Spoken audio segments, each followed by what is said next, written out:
بسم اللہ الرحمن الرحیم۔ السلام علیکم جو اسٹوڈنٹس، امید کرتا ہوں آپ لوگ ٹھیک ٹھاک ہوں گے، آپ کی زندگی خوشیوں کے ساتھ گزر رہی ہوگی۔ اللہ تعالیٰ آپ لوگوں کو دنیا اور آخرت دونوں جہانوں کی کامیابی عطا کرے، اور ہم سب کو اللہ تعالیٰ دنیا اور آخرت دونوں جہانوں کی کامیابی ہم سب کو دے دے، اور جہاں بھی ہیں جہاں بھی ہو اللہ تعالیٰ آپ لوگوں کو خوش رکھیں اور آباد رکھیں، اور آپ لوگوں کی زندگی ایسی ہو کہ آپ بھی خوش اور آپ کے گھر والے، آپ کے والدین بھی خوش۔ تو یہی زندگی کا مقصد بھی ہونا چاہیے، اور ہر انسان کے اندر اللہ تعالیٰ نے بہت زیادہ توانائی رکھی ہوئی ہوتی ہے، اور کوئی انسان توانائی کے بغیر زندہ نہیں رہ سکتا۔ ہر انسان کے اندر توانائی اور طاقت زیادہ ہوتی ہے، اور ہر انسان کے اندر قابلیت زیادہ ہے، لیکن اس کے لیے جس محنت کی ضرورت ہوتی ہے وہ محنت انسان کر نہیں رہا ہے، تو اس وجہ سے وہ مار کھا رہا ہے، یا اس طرح وہ کمزور ہی دکھائی دے رہا ہے، لیکن کوئی بھی انسان کمزور نہیں ہے۔ امید کرتا ہوں آپ کو حزم معمول اور اشعار کی تشریح جو میں کر چکا تھا وہ بھی آپ سمجھ چکے ہوں گے، اور اب آج مزید تشریح کی طرف آپ لوگوں کو لیے جا رہا ہوں، اور امید کرتا ہوں کہ آپ کو بھی انشاءاللہ یہ تشریحات بھی پسند آئیں گی، اور آپ انشاءاللہ اس سے فائدہ ضرور اٹھاؤ گے، اور مجھے بھی دعاؤں میں یاد رکھیں تاکہ میں بھی اسی طرح آپ لوگوں کے لیے اشعار کی تشریح کرتا رہوں اور زندگی اس طرح گزارتا رہوں۔ اور جزاکم اللہ۔ اور میرے اس چینل پہ آنے والے ان کو چاہیے کہ میرے ہر ویڈیو کو وہ شیئر کریں، اس کی لنک شیئر کریں تاکہ ہر کوئی اس سے ضرور فائدہ اٹھائے، ٹھیک ہے؟ تو آج بڑھتے ہیں شعر نمبر 5 کی طرف، اور غزل نمبر 2 ہے۔ بسم اللہ الرحمن الرحیم۔ ہوا تجھ عشق سو اے آتشی رو، آتشی رو دل میرا پانی، کہ جیو گلتا ہے آتش سو گلاب آہستہ آہستہ۔ ہوا تجھ عشق سو، یعنی عشق سو کے معنی سے آتشی رو، یعنی چمکتے چہرے والا محبوب، چمکتے چہرے والا محبوب، وہ محبوب جس کا چہرہ کیا ہو، یعنی جس کا چہرہ خوبصورت ہو، اور کس طرح، یعنی آگ کی طرح چمکتا ہوا چہرہ۔ آتشی رو، آتش کے معنی آگ، رو چہرہ، یعنی آتش رو یعنی آگ کی طرح چمکتا ہوا چہرہ۔ دل میرا پانی، یعنی میرا دل، جیو گلتا ہے، گلتا یعنی پگھل جانا یہاں مراد ہے، آتش سو یعنی آتش آگ، سو کے معنی سے گلاب آہستہ آہستہ۔ تو ابھی تشریح کی طرف آپ لوگوں کو لیے چلتا ہوں۔ اس شعر میں شاعر بہت زیادہ اور ایسے جذبات کا اظہار کر رہا ہے کہ پتہ نہیں چلتا کہ ان کا محبوب کتنا حسین ہے، لیکن وہ جن لفظوں میں ان کے حسن کو بیان کرنے کی کوشش کر رہا ہے، تو ظاہری بات ہے کہ ولی دکنی جو تھے وہ حسن کے پوجداری تھے، حسن کے عاشق تھے، اور حسن کو پسند کرتے تھے، اور ہم نے اپنے پروفیسر سائمان سے سنا ہوا ہے کہ وہ جب حسن کو دیکھتے تھے تو وہ آگے بڑھتے تھے، یعنی وہ حسن کو قریب سے دیکھنے کا ان کے اندر بہت زیادہ مذاق تھا، بہت زیادہ شوق تھا، تو اسی وجہ سے وہ یعنی ہوا تجھ عشق سوں اے آتشی رو دل میرا پانی، یعنی اس شعر کا مطلب کیا ہے، اس کا مفہوم کچھ یوں ہے کہ جو گلتا ہے آتش سو گلاب آہستہ آہستہ۔ اس شعر کا مفہوم کچھ یوں ہے کہ عاشق نے جب اپنا محبوب دیکھا اور محبوب کا چہرہ وہ آگ کی طرح چمکتا ہوا دکھائی دے رہا تھا، تو یہ محبوب کے چہرے کو دیکھ کر عاشق جو تھا وہ ایسا اس کے آگے اس نے گھٹنے ٹھیک کر دیے، اس نے یعنی عاشق بیچارے نے وہ اس کے دل میں، عاشق بیچارے کے دل میں کیا ہوا، محبت پیدا ہوئی۔ یعنی اس کا کیا مطلب ہے، یعنی دنیا میں موجود ہر چیز اللہ تعالیٰ اتنی مکمل تخلیق کرتا ہے کہ کوئی بھی چیز وہ اس کے حسن کے اثر لیے بغیر وہ نہیں رہ سکتا، یعنی کوئی بھی چیز وہ زندہ نہیں رہ سکتی، یعنی اس کے، یا اس کا یہ مطلب بھی ہے کہ محبوب اتنا حسین ہے، یا یہ مطلب بھی ہے کہ محبوب اتنا حسین ہے کہ عاشق بیچارے کا دل اپنے قابو میں کر لیا ہے۔ اور ظاہر ہے کہ جب ہر عاشق کا محبوب، یعنی یہ ہر عاشق جو ہے اس کا محبوب بہت حسین ہوتا ہے، لیکن یہ آنکھوں میں یعنی وہ ایک کوالٹیز رکھی ہوئی ہوتی ہے، تو اسی وجہ سے اس شعر کا مفہوم یوں ہے کہ ہوا تجھ عشق سو، یعنی اے میرے محبوب میں کیا ہوا، اے آتش رو دل میرا پانی، اے میرے یعنی خوبصورت محبوب، اے میرے آگ کی طرح چمکتے ہوئے چہرے والے محبوب، میں تیرے حسن کے آگے میں مجبور ہو گیا کہ جو گلتا ہے، جس طرح وہ پگھل جاتا ہے. کیا پگھل جاتا ہے؟ آتش سو گلاب آہستہ آہستہ، یعنی جس طرح یعنی گلاب جو ہے وہ آہستہ آہستہ پگھلتا ہے. تو اسی وجہ سے اس شعر کی تشریح کچھ یوں ہے. شعر میں کہنا یہ چاہتے ہیں کہ اے آگ کی طرح یعنی چمکتے ہوئے سرخ و سفید چہرے والے محبوب اور خوبصورت محبوب، میں کبھی بہت سخت دل تھا. کوئی محبوب بھی مجھے اپنی طرف مائل نہیں کر سکتا تھا. کوئی بھی محبوب وہ جب ہوتا تھا تو وہ اپنے حسن کی وجہ سے مجھے مائل نہیں کر سکتا تھا. وہ کمزور ہی ہوتا تھا، لیکن مگر تیرے حسن نے ایسا جادو مجھ پہ کیا ہوا ہے. تیرے حسن کے آگے میں مجبور ہو کر رہ گیا ہوں کہ میرا دل جو تھا وہ بالکل پانی کی طرح پگھل گیا ہے. یعنی جس طرح پانی وہ پگھل جاتا ہے یا برف وہ جو پگھل جاتی ہے، تو اسی وجہ سے یعنی محبوب نے، ظاہری بات ہے کہ محبوب اتنا حسین تھا، اور جب محبوب حسین ہو اور پھر وہ کچھ اور، یعنی اسی وجہ سے محبوب کہتے ہیں کہ جس طرح آگ سے گلاب آہستہ آہستہ یعنی وہ کیا ہوتا ہے، پگھل جاتا ہے. تو اسی وجہ سے جس طرح آگ سے گلاب آہستہ آہستہ لگتا ہے یا گلتا ہے، یعنی پگھلتا، بالکل اسی طرح میرا دل بھی تیرے عشق کی گرمی سے وہ پگھل گیا ہے. شاعر کہنا یہ چاہتے ہیں کہ اس کا محبوب اس قدر اور اتنا خوبصورت اور اتنا حسین ہے، اتنے بڑے حسن کا مالک ہے کہ جو بھی اسے ایک نظر دیکھ لے تو اس کا دل چاہتا ہے کہ میں اس کو دیکھتا ہی رہ جاؤں، دیکھتا رہوں. تو اسی وجہ سے یہ عاشق کے دل میں اس نے بہت زیادہ جگہ بنا لی ہے، اور جگہ بنا ڈالی ہے. جگہ اس لیے بنا ڈالی ہے کہ شاعر عاشق کا جو محبوب تھا وہ بہت حسین تھا اور بہت خوبصورت تھا. تو اس لحاظ سے یہ جو شاعر کہتے ہیں، یا اسی طرح یہ عاشق جو کہتے ہیں کہ یار یہ اس کے حسن کے آگے میں مجبور ہو کر رہ گیا ہوں. اور اسی وجہ سے اس شعر کی تشریح مکمل ہو گئی ہے. تو اگلے شعر کی تشریح کی طرف بڑھتے ہیں. ادا و نا سو آتا ہے وہ روشن جبی گھر سو، کہ جیو مشرق سے نکلے آفتاب آہستہ آہستہ. یہ بڑے ایسے اس شعر میں شاعر ادا و ناز یعنی اداز سے، ناز سے، نخرے سے، روشن جبی یعنی روشن جبی، روشن کے معنی خوبصورت، جبین یعنی ماتھے والا، یعنی ایسے روشن جبین کا یعنی وہ پیشانی والا محبوب جس کا پیشانی کیا ہو، وہ روشن ہو، خوبصورت ہو. گھر سو، کہ جو مشرق سے نکلے آفتاب آہستہ آہستہ. یعنی اس شعر کا مفہوم کچھ یوں ہے کہ شاعر کہتے ہیں کہ جس طرح آفتاب مشرق سے طلوع ہوتا ہے، سورج مشرق سے طلوع ہوتا ہے، اسی طرح میرا محبوب بھی جب اپنے گھر سے نکلتا ہے تو وہ بھی اتنا حسین ہے کہ جس طرح سورج سے ادھر ادھر وہ روشنی پھیل جاتی ہے، اسی وجہ سے میرے محبوب کے چہرے سے بھی اس طرح روشنی پھیل جاتی ہے کہ سارے لوگ اس کی روشنی کے آگے وہ گھٹنے ٹیکنے پر مجبور ہو جاتے ہیں. اور سارے لوگ جو ہوتے ہیں تو وہ اس کے حسن کے آگے، اس کی روشنی کے آگے وہ کیا ہو جاتے ہیں، وہ مجبور ہو جاتے ہیں کہ وہ اس کے حسن کو دیکھتا رہ جائے. تو یہ تو اصل میں جس طرح قصیدہ لکھا جاتا ہے، قصیدہ کا لفظ قصد سے نکلا وہ لفظ ہے. قصد کے معنی ہے ارادہ، یعنی جان بوجھ کر لکھنا. شاعر قصیدے میں جان بوجھ کر لکھتا ہے، یعنی وہ تعریف کرتا ہے، تعریف کے اگر وہ لائق ہے نہیں یا نہیں ہے، لیکن وہ جان بوجھ کر لکھتا ہے، اور وہ ایسا لکھتا ہے کہ وہ بادشاہ کی صفت بیان کرتا ہے.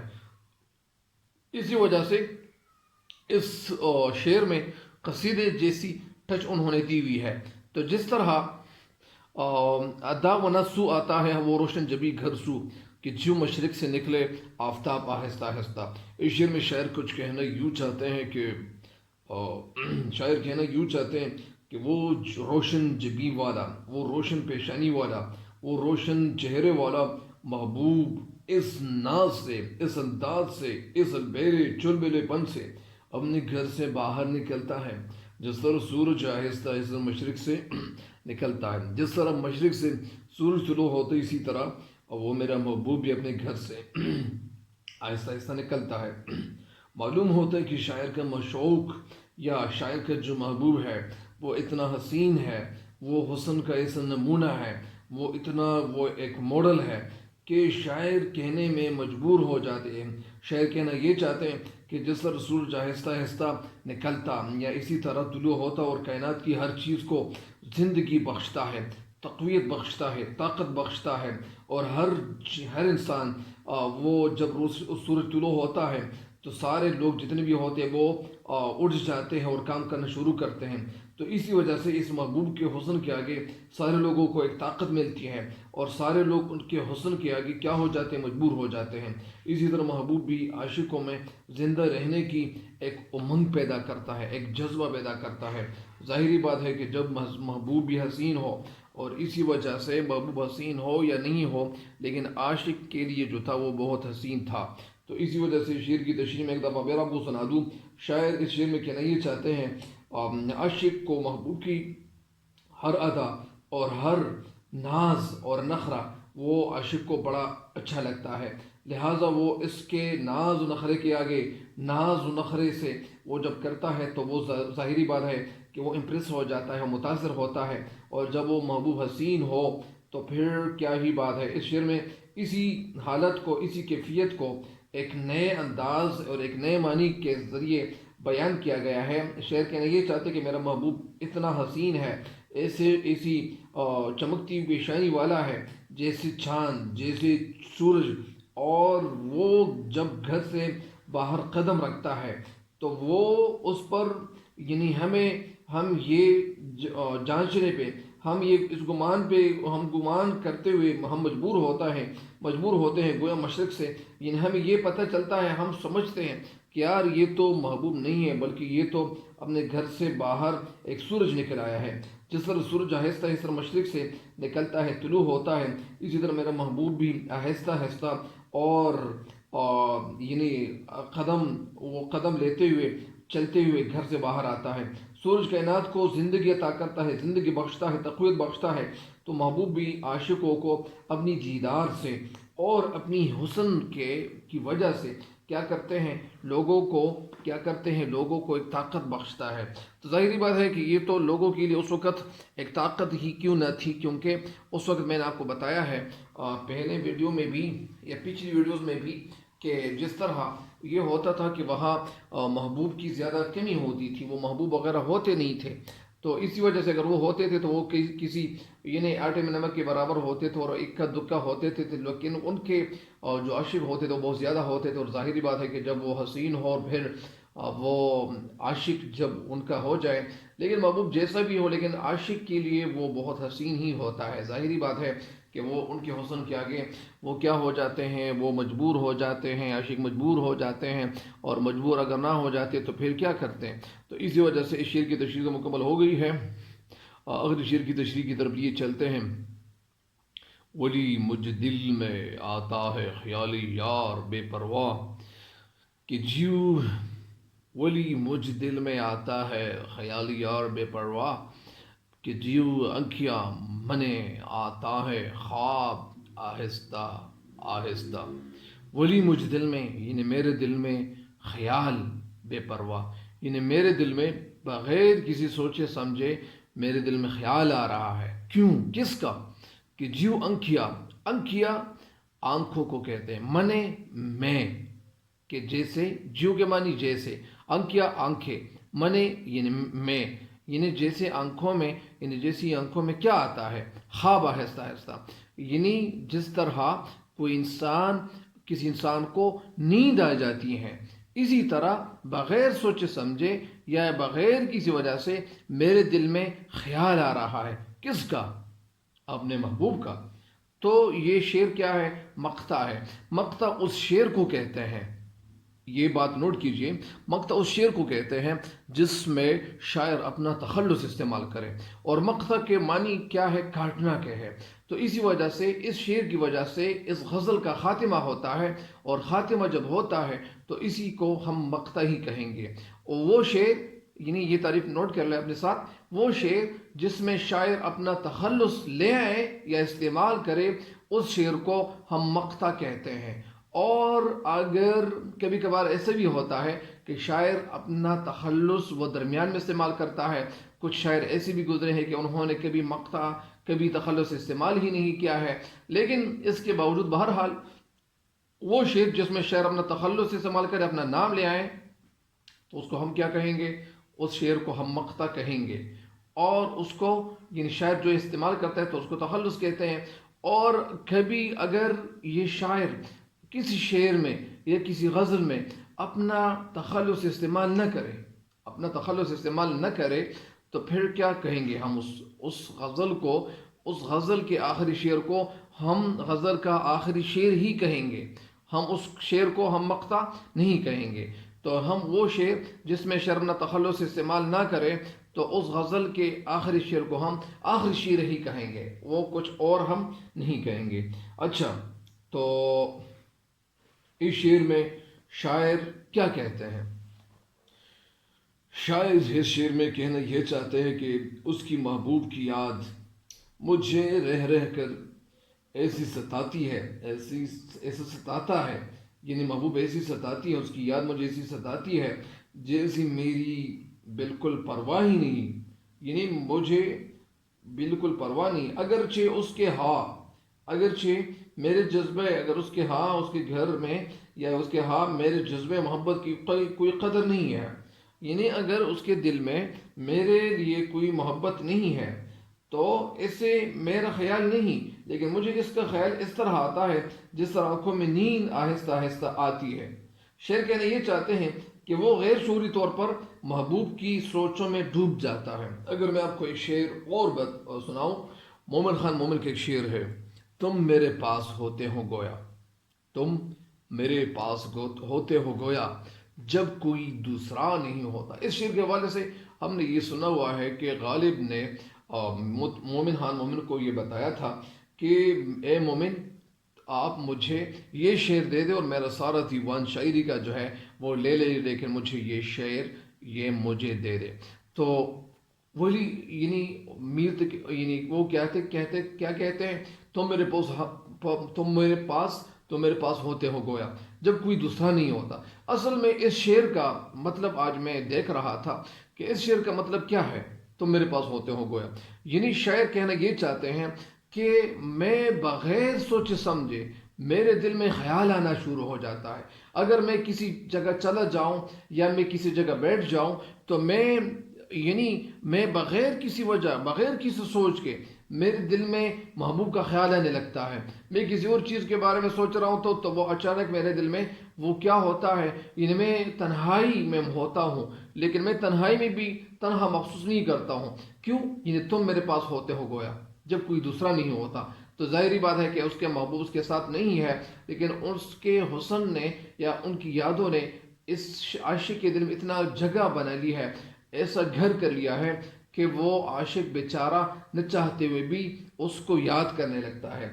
تو اسی وجہ سے اس شعر میں شاعر کہنا یہ چاہتے ہیں، کیا کہنا چاہتے ہیں شاعر اس شعر میں بہت خوبصورت اظہار کرتے ہیں اور کہتے ہیں کہ ولی اس شعر میں ایک خوبصورت خیال پیش کرتے ہوئے کہتے ہیں کہ میرے دل میں محبوب کا خیال یعنی بغیر کسی وجہ کے بار بار آتا ہے، مجھے اس کی یاد ستاتی ہے، مگر میرا محبوب اس یاد سے بے خبر ہے، اسے کوئی پرواہ نہیں ہے۔ اگر میں یہاں لیکن اس شعر کی تشریح میں مکمل کرتا ہوں، میں پھر آپ کو بتاتا ہوں، حالانکہ میرا تو یہ حال ہے کہ جس طرح خواب آنکھوں میں آہستہ آہستہ آنا شروع ہو جاتا ہے، اسی طرح مجھے نیند آتی ہے، کیونکہ نیند کا آنا اور نہ آنا میرے اختیار میں نہیں ہے، اور نہ محبوب کی یاد میرے بس میں وہ کوئی بس، یعنی نہ میری محبوب کی یاد، یعنی جس طرح وہ نیند میرے اختیار میں نہیں ہے اسی طرح محبوب کی یاد میرے اختیار میں نہیں ہے، یعنی وہ بغیر کسی سوچے سمجھے یعنی محبوب کی یاد پر میرا کوئی بس نہیں چلتا ہے، اور میں بغیر سوچے سمجھے محبوب کو یاد کرنا لگ جاتا ہوں۔ جس طرح غالب نے ایک جگہ کہا ہوا ہے کہ آہ کو چاہیے ایک عمر اثر ہونے تک، یعنی آہ کو چاہیے ایک عمر اثر ہونے تک، کون جیتا ہے تیرے زلف کے سر ہونے تک، ہم نے مانا کہ تغافل نہ کرو گے لیکن خاک ہو جائیں گے ہم تم کو خبر ہونے تک۔ تو اسی وجہ سے شاعر کہتے ہیں کہ میرے محبوب کو جب پتہ چلے گا کہ کوئی تھا میرے چاہنے والا، لیکن وہ محبوب کو پتہ چلتے چلتے تک میں خاک ہو چکا ہوں گا۔ یہ کون کہتے ہیں؟ غالب، یعنی خاک ہو جائیں گے ہم تم کو خبر ہونے تک، یعنی ان کو پتہ چل جانے میں وہ بڑا وقت لگے گا، اور میں مٹی ہو چکا ہوں گا، تب محبوب کو پتہ چلے گا کہ کوئی تھا چاہنے والا، کوئی عاشق تھا تیرا، لیکن وہ محبوب وہ اس کو بعد میں پتہ چلے گا۔ اسی وجہ سے شاعر بھی یہاں کہتے ہیں کہ ولی مجھ دل میں آتا ہے خیال بیار بے پرواہ، یعنی بغیر کسی بے پرواہ، یعنی میں بے پرواہ ہوتا ہوں اور بغیر کسی وجہ سوچے سمجھے میرے دل میں خیال آتا ہے۔ جس طرح کسی انسان کو نیند اچانک آنا شروع ہو جاتی ہے، اسی طرح میرے دل میں میرے محبوب کی یاد آنا شروع ہو جاتی ہے اور میں محبوب کو یاد کرنے لگتا ہوں۔ تو اسی وجہ سے یہ وہ لوگ کرتے ہیں جن لوگوں کے اندر وہ کسی کے لیے محبت کی ایک آگ اور وہ جل رہی ہوتی ہے، کسی کے دل میں وہ محبت ہوتی ہے۔ اور ظاہری بات ہے کہ محبت یا اسی طرح کبھی کبھار کچھ لوگ یہ بھی کہتے ہیں نہ کر دوستی، ایک یہ پرانے دور کا ایک شعر میں نے یاد کیا تھا کہ نہ کر دوستی امیروں سے جو دل برباد کرتے ہیں، نہ کر دوستی امیروں سے جو دل برباد کرتے ہیں، محبت کر غریبوں سے جو دل سے پیار کرتے ہیں۔ تو اسی وجہ سے یعنی ان لوگوں کے ساتھ محبت کرنی چاہیے جو دل کے ساتھ پیار کرتا ہے، محبت ان کے دل میں رچ بس گئی ہوتی ہے، اسی وجہ سے ان لوگوں کے ساتھ محبت کرنی چاہیے۔ اور ظاہری بات ہے جس شخص کے ساتھ آپ محبت کرتے ہو اور وہ آپ کے ساتھ محبت نہیں کرتا تو یک طرفہ محبت کبھی ابھی تک دنیا میں کبھی کامیاب نہیں ہوئی ہے ورنہ کبھی ہو جائے گی۔ اسی وجہ سے جس شخص کو چاہیے ہوتا ہے یا جس شخص کو چاہا جاتا ہے دوسرے شخص کو بھی چاہیے کہ وہ بھی اس کو چاہے۔ لیکن ولی دکنی جو تھے تو یہ بہت زیادہ حسن کے مالک، مطلب یہ حسن کو بہت زیادہ چاہتے تھے اور اسی وجہ سے ان کی غزل جو ہے وہ بڑی خوبصورت غزل تھی اور اس غزل کی تشریح مکمل ہو گئی ہے۔ مجھے امید ہے کہ آپ انشاءاللہ ان سے ضرور فائدہ اٹھاؤ گے اور اللہ تعالیٰ آپ لوگوں کو دنیا اور آخرت دونوں جہانوں کی کامیابی عطا کرے۔ اور اس میری جو ویڈیوز ہوتی ہیں یہ تھوڑی سی سمپل ضرور ہوتی ہیں لیکن انشاءاللہ آپ کو سمجھانے میں یہ ضرور مدد کرے گی، ضرور معاون ہوگی اور ضرور فائدہ اٹھاؤ گے آپ لوگ انشاءاللہ۔ تو اسی وجہ سے اس چینل کے لنکس اپنے دوستوں کے ساتھ شیئر کریں۔ تب تک کے لیے میں اجازت چاہتا ہوں، اللہ حافظ۔